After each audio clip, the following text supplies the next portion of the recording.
What's up everybody, Weston here, back with another deck tech video. We do these daily over here, and without further ado, I've got one a little bit medium budget. So we're going to go with $500 less, and this is going to be Michiko's Vengeance. Let's get straight into it. So, Michiko Konda, Truth Seeker, is a older card. It's from Saviors of Kamigawa. It's a 2/2 for 3 generic and 1 white, and whenever a source an opponent controls deals damage to you, that player sacrifices a permanent. I loved this card back in the day, and I played it in a couple different decks when I first started playing EDH. And man, the card needs a reprint because it's $12.99 these days.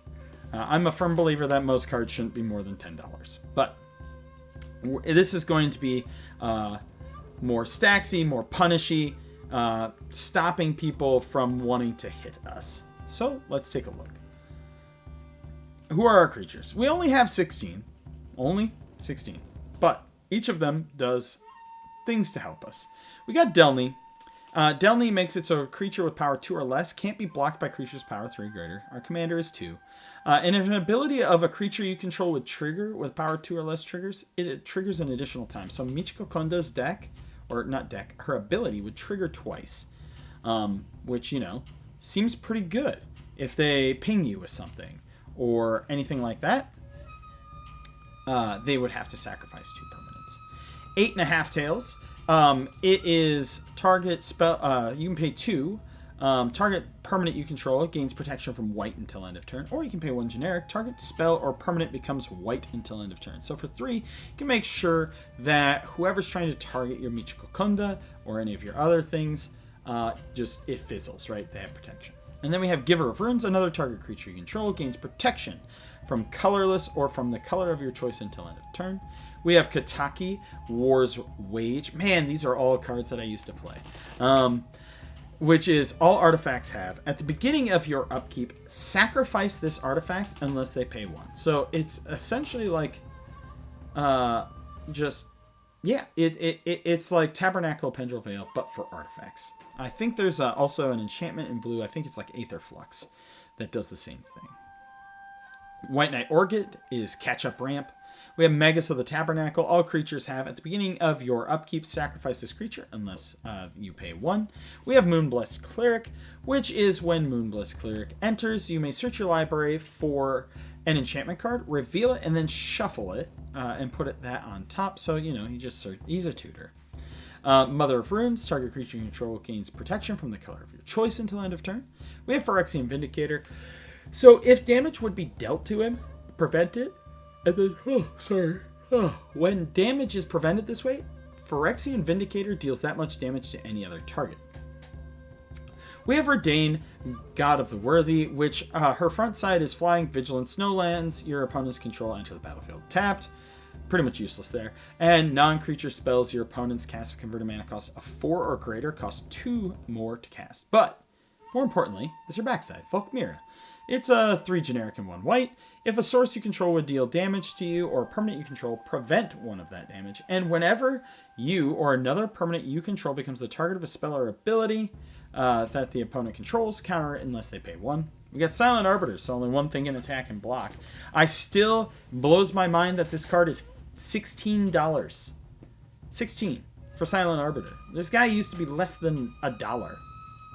Let's get some reprints in there, Evan. Sad Robots in here. We threw the Walls of Ba Sing Se in there. Defender, other permanents you control have indestructible. Weathered Wayfarer lets you search for a land, put it into your hand. It's catch-up ramp. We have Windborn Muse, which is Ghostly Prison effect.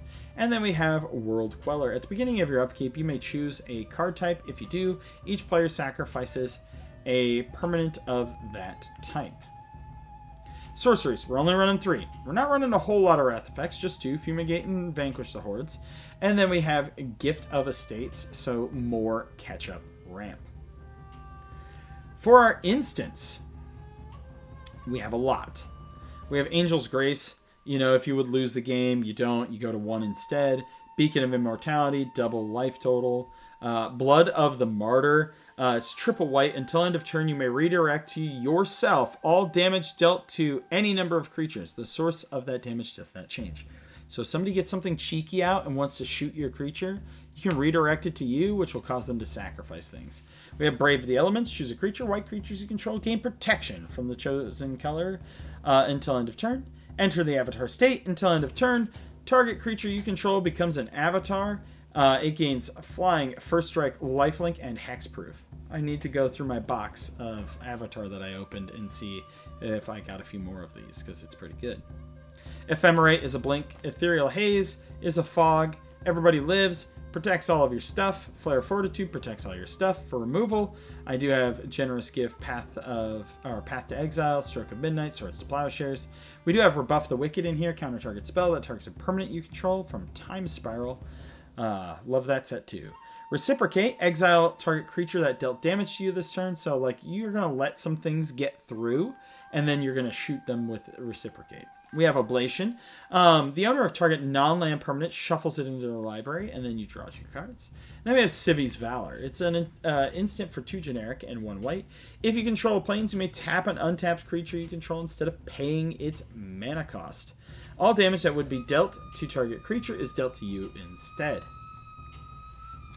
Artifacts. We have Cosmos Elixir. It will let you draw a card or gain 2 life, depending on where your life total is. Crawl Space, so no more than 2 creatures may attack attack you each combat. Endless Atlas, draw a card. Activate only if you control 3 or more lands with the same name. Spoiler, we have a lot of planes in the deck. Ensnaring Bridge. Lightning Greaves and Swiftfoot Boots for our boots that are made for walking. Meekstone is in here, so creatures with power 3 or greater don't untap. This card's really good. Throw it in more of your decks.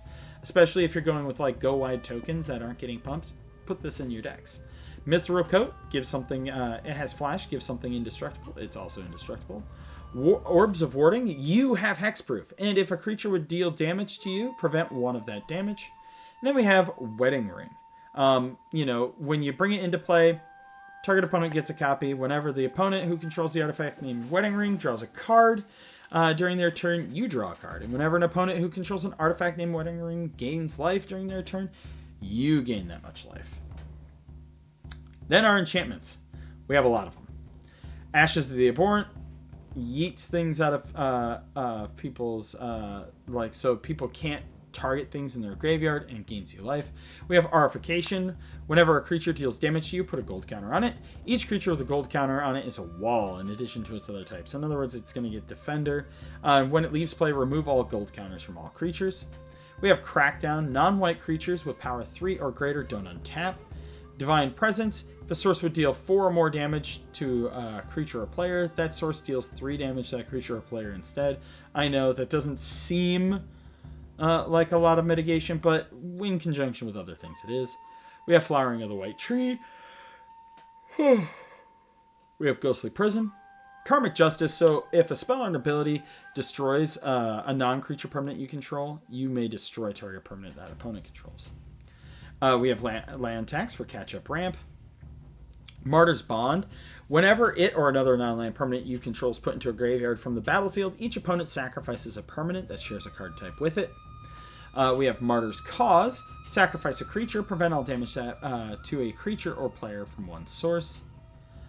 We have Orm's Prayer. If any creature attacks you, if any creatures attack you, gain 1 life for each attacking creature. We have Phyrexian Unlife. You don't lose life for being at 0. You get poison counters instead. We have Reverence. Creatures with power 2 or less can't attack you. Hey, right there is Konda, Lord of Iganjo. Yeah. Solemnity. We have Soul Tithe. Enchant non-land permanent at the beginning of the upkeep of the enchanted permanent's controller. That player sacrifices it unless he or she pays X, where X is the converted mana cost. Sphere of Safety to protect us. Vassal's Duty from Champions of Kamigawa. The next 1 damage that would be dealt to target legendary creature you control this turn is dealt to you instead. Yeah, there you go. And then Worship. If you control a creature, damage that would reduce your life total to less than 1 reduces it to 1 instead. We have Abandoned Air Temple, Emeria, Hall of Heliod's Generosity. We have Karoo, Core Haven. Maze of Ith, and 29 planes. Mostly because a lot of this stuff is pretty cheap in the mana cost department. And so you won't have to have 38 lands. But let me know what you think of Michiko Konda here. It is a classic card from the older days of Commander, and I've lately been having a little bit of nostalgia for bringing back some old legends and breathing new life into them.